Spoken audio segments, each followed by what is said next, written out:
안녕하세요. 김변TV의 김현성 변호사입니다. 사람들이 많이 헷갈려하는 것 중에 하나가 뭐냐면 민사와 형사입니다. 민사가 무엇인지 형사가 무엇인지 이것을 자세히 구별해서 설명드리겠습니다. 예를 한번 들어보겠습니다. A가 B를 주먹으로 때렸습니다. 그때 보통 A를 우리가 가해자라고 그러고 B를 피해자라고 그러죠. 그럼 이 피해자인 B는 맞고 병원에 가서 2주 진단을 받았습니다. 자, 이럴 때 피해자 B는 A에 대해서 어떤 조치를 취할 수 있을까요? 그리고 가해자 A는 B에 대해서 어떤 책임을 져야 할까요? 자, 먼저 B는 A에 대해서 상해죄로 형사 고소를 할 수가 있습니다. 자, 그러면 고소를 하게 되면 수사기관인 경찰, 검찰에서 수사를 하고 이후에 법원에까지 기소가 된다면 법원에서 유죄 판결을 받고 A는 형사 처벌되게 됩니다. 예를 들면 벌금 100만 원 내지는 징역 6개월의 집행유예 1년 이런 식으로 받을 수가 있겠죠.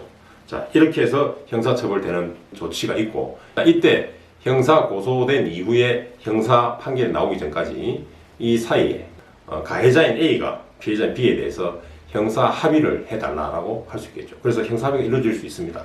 처벌하지 말아달라라는 형태의 합의서가 작성이 되고 또는 합의금이 전달이 되고, 그렇게 해서 합의서가 법원에 제출이 되거나 또는 수사기관에 제출이 되면 처벌이 되지 않거나 또는 아주 경하게 처벌이 될 수 있습니다. 방금 B가 A에 대해서 취한 조치는 형사 문제로서 형사 조치를 한 것입니다. A를 처벌하게 만든 것이죠. 그렇다고 해서 예를 들면 B가 입게 된 손해, 치료비라든지 또는 재산상 손해라든지 또는 위자료라든지 이런 부분들이 한꺼번에 배상되는 것은 아니죠. 일반인들 여기서 착각을 많이 합니다. 형사 고소를 하면 모든 돈을 받을 수 있는 것으로. 그러나 엄밀하게 그렇지 않습니다. 별도로 민사상 청구를 해야 되는 것이죠. 법원에 대해서 민사소송을 제기해야 되는 것입니다. 그래서 민사 문제로 다루어서 청구를 하는 것입니다.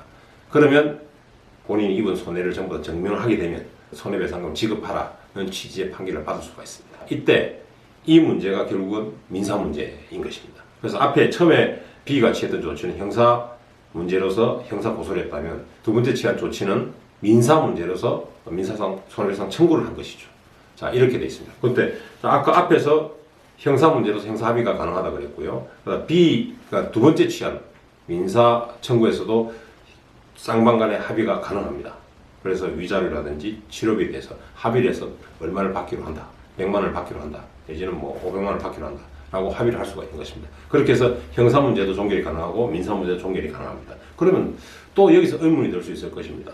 그럼 합의를 두 번 해야 됩니까? 라고 생각할 수도 있습니다. 그렇지 않죠. 일반적으로는 우리가 형사 고소를 했을 때 형사 합의 단계에서 합의를 할 때 이때 통상 본인의 손해들을 전부 다 같이 청구를 하죠. 치료비라는 위자료 이런 거 다 포함해서 합의금에 넣습니다. 그래서 합의서에 보통 어떻게 기재되느냐면 더 이상 민형사상의 청구를 하지 않는 것으로 한다 라는 문구를 넣게 되는 것이죠.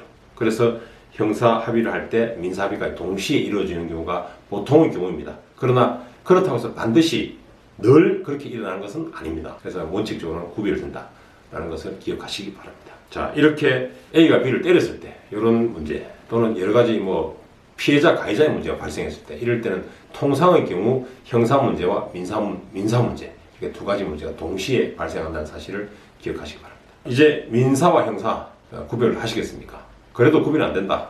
그럼 댓글 남겨주십시오. 자, 좋아요와 구독 잊지 마시기 바랍니다. 감사합니다.